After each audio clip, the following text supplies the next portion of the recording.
health is a lot like a taco. On the outside, it might look put together, but inside, there are a lot of layers. Some days it's messy, some days it's spicy, some days it barely stays together, and that's okay. Here on Let's Talk About It, we talk about all the layers, the good, the hard, and everything in between, because healing doesn't have to be perfect to be real. So grab a taco, take a breath, and let's talk about it. Hey everyone, welcome back to Let's Talk About It. If you're listening today, if you're listening on the day this comes out, that means it's Taco Tuesday. So I hope you are grabbing a taco or whatever it is you like, just some kind of treat, coffee, anything that sounds good as you listen to this episode today. I'm really glad that you're here and listening as always. And I just want to start off by saying if nobody's told you today, you're probably doing a lot better than you think, even if it doesn't feel like it right now. And I'm saying this because today's episode, this is a real one. It's raw. And honestly, it's kind of something I've been sitting with myself. So let's talk about it. So, have you ever felt like, for example, you and your partner are working so hard, you're doing everything you're supposed to do, you're showing up, you're paying bills, you're taking care of the family, you're doing all the right things. And somehow it still feels like you're behind. Like you just can't quite get ahead. Like you want more for your life, maybe more time, maybe more memories, maybe more freedom, whatever it is. It looks different for everybody. But you just keep feeling stuck in this cycle of just trying to keep up. I'm tripping on my words again. Because honestly, same. And let me just say this. You're not lazy. You're not failing. And you're definitely not alone. I think a lot of people struggle with this, probably more so than not. And I don't think it's talked about enough sometimes.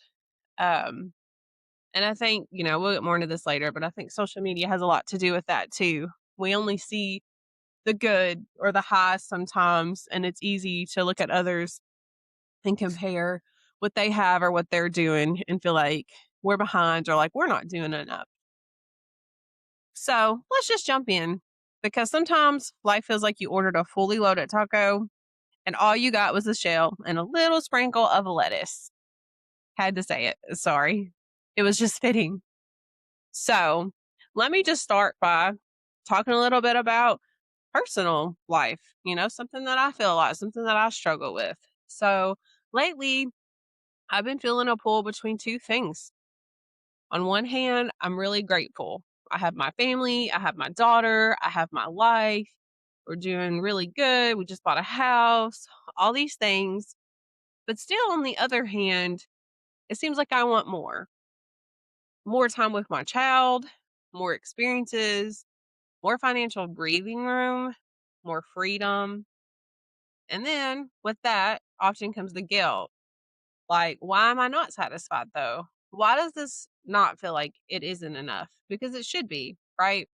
And that's such a heavy place to sit in because the reality is you can love your life, but you can still feel like something needs to change. And so we can still be grateful while working on what we want, right? It's something important to take away. So let's kind of break this down a little bit. It's gonna be kind of therapist mode, but I'm gonna keep it real. So a lot of us are living in what's called survival mode. I'm sure a lot of you have heard this before. A lot of times it comes from trauma and a lot of other things. So what does that mean? That means we're just focused on getting through the day. We're managing stress. We're keeping everything afloat. And when you're in survival mode, your brain isn't even thinking sometimes. It's not thinking, how do I thrive? It's just thinking, how do I not drown today? How do I get through today? How do I check off what has to be done, whether it's go to work, feed the kids, make sure they get bathed, all this stuff, get it done, go to bed, wake up, do it again. That's survival, right? Thriving is different. Thriving is when you can wake up with a sense of happiness and not dread. You can still do the things you need to do, but still have time for maybe something that you enjoy or that brings you some sort of happiness. It's not just checking off those to-do lists. Thriving is actually enjoy in life in a sense. And that's not to say we don't enjoy taking care of our kids and we don't enjoy our job because sometimes we do. Some people, maybe not so much. Most people do. And I'm talking more so in a sense of the job, not the kid. Um, but yeah, so survival mode is a lot different. It's just doing what you have to do and barely getting through. And honestly, I feel like in the world we live in today, it's so fast paced. Almost everyone I talk to is almost in a survival mode. So of course it's going to feel like you're stuck because you're not able to build. You're just maintaining. You're just doing the same thing every day. And then a lot of times we do the same thing every day. And then the weekend comes, you only get 2 days, which I feel like is a scam, if you ask me, because how are we supposed to get everything done in a total of 2 days? It's impossible. The whole first day, you're still trying to repair from the whole week that you just had. And then by the time Sunday gets here, you got to get all the stuff done. And then before you know it, it's time to go to bed and do it again. Like, what the heck? So let me break this down in a taco analogy because I love doing this. It's like trying to build the perfect taco, but someone keeps taking your ingredients. You're like, okay, I got the shell. Wait, where did my meat go though? Now my cheese is gone too. Like, how am I supposed to build something solid when I'm just trying to barely hold it together? And sometimes you even have the whole taco and then you go to bite it and it falls apart. That actually happened to me the other day. I was so upset about it. But sometimes that's how life feels. It's like you're doing all these things, you're checking all these tasks off, and you're like, oh, okay, I got everything done. Now I can finally breathe. But then when you sit down to rest or breathe, you fall apart because you finally have time to think. And a lot of times you're not allowing yourself to do that. When we're stuck in that survival mode, we're constantly staying distracted, we're constantly staying busy. And sometimes we get so used to it, we feel weird when we're not busy, right? Because it gives us time to think and gives us time to analyze that we're not doing the things that we really want it to do. This may not be the life that we thought we wanted to live. It doesn't mean it's bad. It doesn't mean you're not thankful for what you have. But when that starts to set in, when you actually get to rest, it kind of hits you all at once. And that can be really difficult. So, first, you need to normalize the feeling. And here's something I need you to hear. Again, wanting more does not make you ungrateful. Feeling stuck does not mean that you're failing. You could still be very successful in life. A lot of times, we're doing a lot more than we think. We're our worst critic, right? If someone else sees your life, they might think, wow, I wish I had the life of this person. I wish I had all these things that they had and was doing as good as they're doing. But to you, you might think that you're doing absolutely horrible because, again, we're our worst critic. And it's hard for us to see our progress, especially when you're in survival mode. So, um, it just means that you're not aware. It just means you're growing. It means something inside of you is saying, there's more for me than just this cycle. So, whenever you get all those things done and you sit down and you fall apart and you're like, why am I even upset? Like, I have all the things I ever wanted. Like, I have my family, my house, all the things I said I was going to do. Why am I so upset? Why am I falling apart? This is what's happening. It just means that something is saying, okay, I got these things, but now I feel stuck. I feel like I can't get out of it. Or, okay, I got the kids in the family, but I'm working so much. I don't get to spend time with my kids and my family like I want. But if I reduce my hours, then I can't afford to pay for the bills to take care of my family. And then you get into that irrational thinking pattern and then it spirals and then bam, that's when it hits. That's when your taco falls apart. That's when the tears come.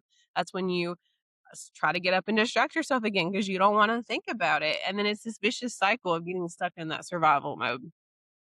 So let's look at some practical shifts we can do. They're simple, but they're also doable. Because when you're in survival mode, you can't go straight from doing to just stopping, right? It's not good. It doesn't usually work. Usually, chances are you're going to get upset and then you're going to put yourself right back into it. So you have to kind of start small. So let's just talk about a few small shifts, not big, overwhelming life changes, just some real ones that you can try whenever you recognize that you're kind of stuck in this loop. So maybe shifting from saying I'm stuck to this is just a season for me because we all go through hard seasons, you know. I don't think there's a person in the world that's just had a whole good year where nothing bad has happened or where they have not felt bad, right? Everything could be going really good, and then something happens, or the things that have been happening finally catch up to you because you finally have time to think about it and process it. And then it hits you a little bit harder, right? So this doesn't mean that you're permanently stuck.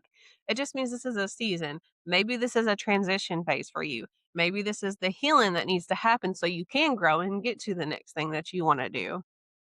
Remember, seasons do change, even when they feel like they can't, or even when they feel like they're really long.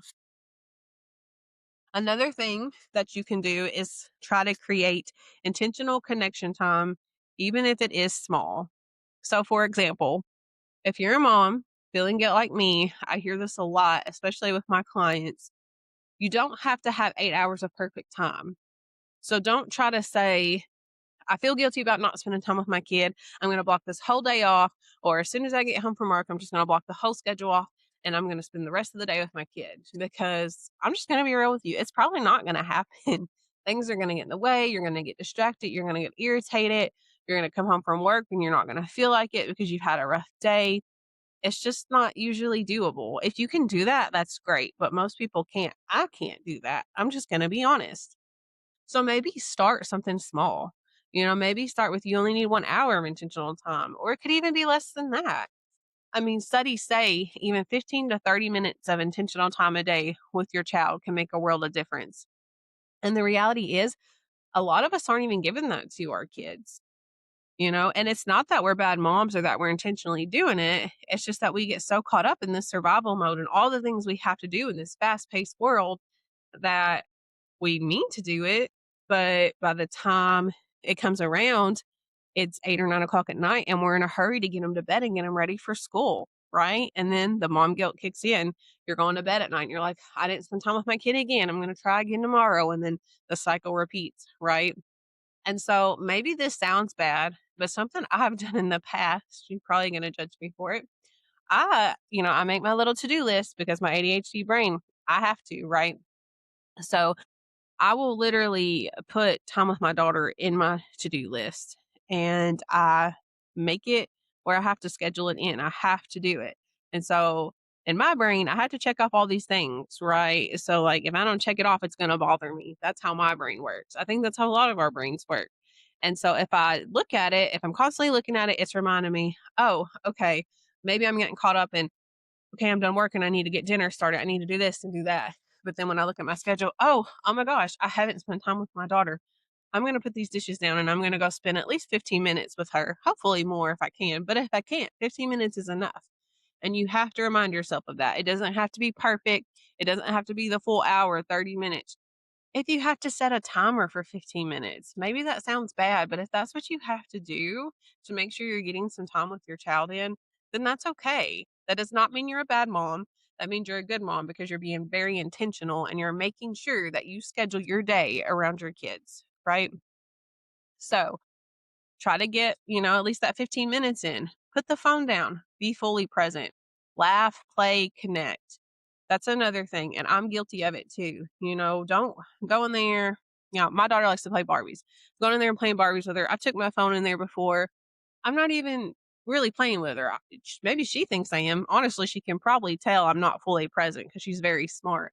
But I'm distracted. I'm like, checking messages or checking this or um, scrolling on Facebook even, which is horrible, right? I'm not even giving her that full 15 minutes that she deserves.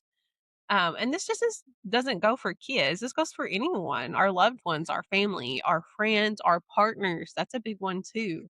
There's a lot of time we'll be in the living room and I'll be on my phone. My husband will be watching YouTube because that's what he likes to do. My daughter will be on YouTube or playing a game or something. And I like get off my phone for a minute and look around and I'm like, we're all in this living room together, but we ain't even talking to each other. We're all on our phones. What the heck? And so sometimes I'll say something about it. Um, but then I kind of feel guilty because I'm like, well, who am I to tell them to get off theirs when I do the same thing, you know? So creating that intentional time, it can really help you to stop and pause and force yourself to be present. And it's going to take practice. It's going to take work. You might have to set reminders and alarms and all this stuff at first. And then as you get used to it, you might not have to do that anymore. But it makes a big difference in slowing down. and being connected with others. And that's just important in general. A lot of you might not know what this is, but in the Maslow's hierarchy of needs, one of the biggest things is like we need connection and we need to feel loved as humans. It's not a want, it's a literal need. And I think in our world, a lot of times we're not getting that connection that we need. And that leads to depression and survival mode and anxiety and all these things. And so it's really important that you get that time in, even if it's just with your dog, going for a walk with your dog or playing with your dog for 15 minutes. Whatever it is, it's very important that you do that. So start asking, what can I control? Because when everything feels overwhelming, this is what your brain does. It goes straight to nothing is working. Everything's a dumpster fire. I'm failing. This is horrible. What can I do better? But that's not always true. Those are those irrational thoughts kicking in because you're panicking because you are in that survival mode and you finally had time to sit down and think and breathe for a minute. So remember, even small things count. So some things are out of our control and some things are in our control. For example, what's going on in the world on the news? We can't always control that, right? There's a lot of negativity. What's on your social media feed? You can't always control that. I guess to an extent you can block and unfollow and all these things, but things are still going to pop up from time to time, right? But there are things that you can control. For example, your routine, your mindset, your next step. How do you talk to yourself? All these things really matter. And as small as they seem, they make a big, big difference. Um, so, for example, if you feel like you're in this survival mode and you want to get out of it, maybe making some changes in your routine if you can. Like I said, instead of coming straight home to, you work all day, then you come home and you're cooking and you're cleaning and you're doing all these things and you're working more. Set aside some time in your schedule, take 15 minutes to check in with yourself, sit down, breathe, go for a walk, talk to your partner, whatever it is. You have the ability to change certain aspects of your routine. Maybe not all of them. You might have a work schedule that you don't have full control over, but what you do outside of work, a lot of times you do have that control over. Your mindset, the way that you view things, the way that you talk to yourself. I know it sounds silly, but those positive affirmations, our brain believes what we tell it. So the more we repeat good things, the more we're going to believe them, right? The more we repeat negative things, such as I'm a failure, I'm doing horrible, the more we're going to believe it, right? And so we have to reprogram our brain to think differently about our life and ourselves. Sometimes practicing gratitude, I have a gratitude journal. I don't always do it. In fact, I haven't done it in a while. So I need to start doing that. But that can make a big difference, writing what you're thankful for in the morning or before you go to bed. Before you go to bed, writing positive things that happen, maybe some goals you have. Things like that can kind of put you back into the present and remind you, just because you want more and you're working toward more, don't mean you can't be thankful for what you have, right? And so that's really important. So also remember to check your thoughts. And this is a big one. So if your brain is constantly saying, I'm behind, we're never going to get ahead, your body is going to feel defeated. Just like I said, those positive affirmations. If we're talking negative, if we're around negativity, we are going to believe it. So try shifting that to instead of saying, I'm behind or we're never getting ahead, maybe I'm not where I want to be right now, but we are working on it. We're building something, and this is not the end of our story. There's more to come. And make small action steps toward those things, not big ones. I think a lot of people struggle with this. I used to struggle with it, sometimes still do. We set all these goals. I want to do this and this and this, but they're really big goals and unrealistic in a way. It doesn't mean you can't accomplish them, but the trick is to set small intentional goals that you can maybe accomplish quickly. For example, getting up in the morning and brushing your teeth, washing your face. Set inside that time to spend with your kids or your partner. Start with small things like that. And then once you're able to build those into your routine, then start working on the bigger things. And also, don't list like 20 things to do in one day or one week. Start with maybe 2 or 3 things a day. And then once you get those, then go to something else. Because our brain, the way it works, if we're able to check off those things or we're able to see that we're able to stick to those 2 or 3 things, it gives us the confidence to do those bigger things. But if we start with big and overwhelming and hard goals and we fail at those, well, then our brain goes back to, well, I can't do anything. I'm a failure. I couldn't even accomplish these goals. Or you get so overwhelmed looking at all those things you got wrote down, you don't know where to start. And then you get stuck and you just don't start at all. So be very intentional with your goals. Um, that's for another thing, but a lot of people probably already know SMART goals, realistic, looking at the time frame, making sure that they're doable, those types of things. So now it's time for another little taco joke break. Again, I got to throw these in as much as I can. And it seems like this episode has given me a lot of opportunities for them. So let's be honest. Life right now might feel like a taco that's falling apart. A lot of times it does. But that doesn't mean that it's not still good. We just gotta hold it together a little better, right? So like the other day when my taco fell apart, just gotta try to hold it. When it fell apart, it just all fell in my lap. And honestly, I kind of wanted to cry. And I was not having the greatest day. And it's like when that pin drops and you've already had a bad day, that's kind of how that taco was for me. But maybe if it would have fell apart and I would have tried to hold it together, I might have could have saved it a little bit. I might have could have put the pieces back together, at least got some of the pieces in and filled my cup a little bit or filled my belly in this instance. But it's the same thing with life. Sometimes things do fall apart, but it doesn't mean that there's not still good things. And it doesn't mean that we're not still doing good. It doesn't mean we're a complete failure or that our life is a mess. Everybody's life falls apart. Everybody has a taco that falls apart. I'm sure that has happened to everybody. So sometimes you just got to find ways to pick up the little pieces and look at it different and shift that mindset, right? So important to remember, you are showing up, you are trying, you are probably holding your family together or your friends or whatever it is that you have, whatever is important to you. And that counts for a lot more than you realize. A lot of us don't realize how important we are, how much light we shine. Sometimes we're the glue that holds everything together, whether it be for our family, our job, our friends, maybe our dogs. I think most of our dogs probably think we're the coolest person in the world.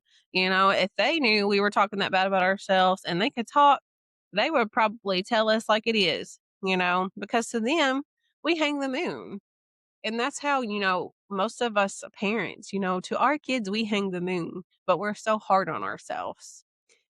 Someone that maybe you don't have kids and you feel this way a lot, maybe what you're saying or what you're doing, even though it doesn't feel like it, even though it feels like no one's seeing it, maybe you're inspiring someone, you know?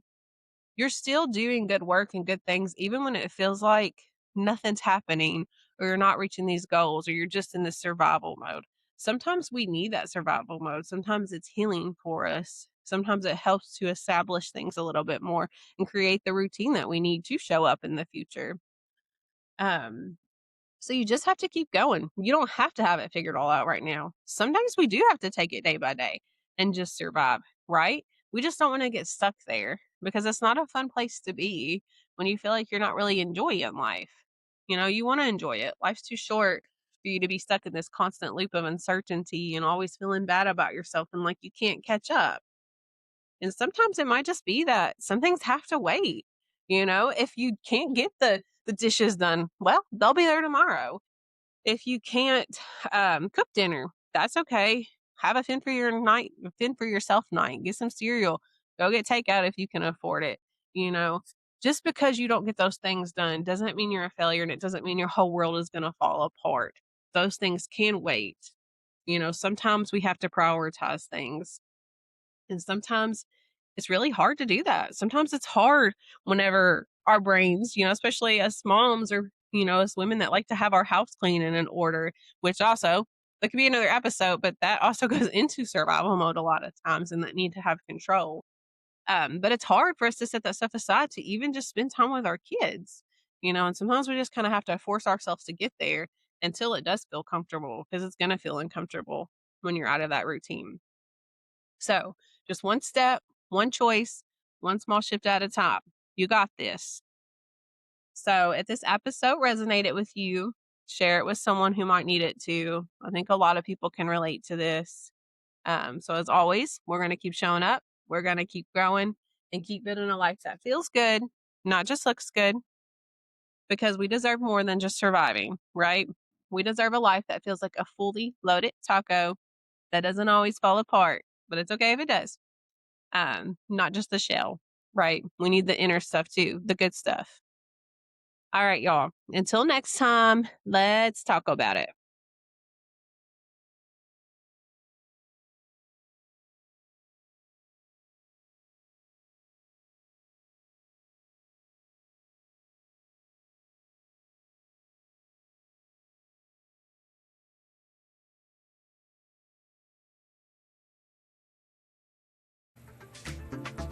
My hope from today's episode is that something resonated with you. Just remember, some days the taco holds together, some days it falls apart, and that's okay too. Until next time, let's talk about it.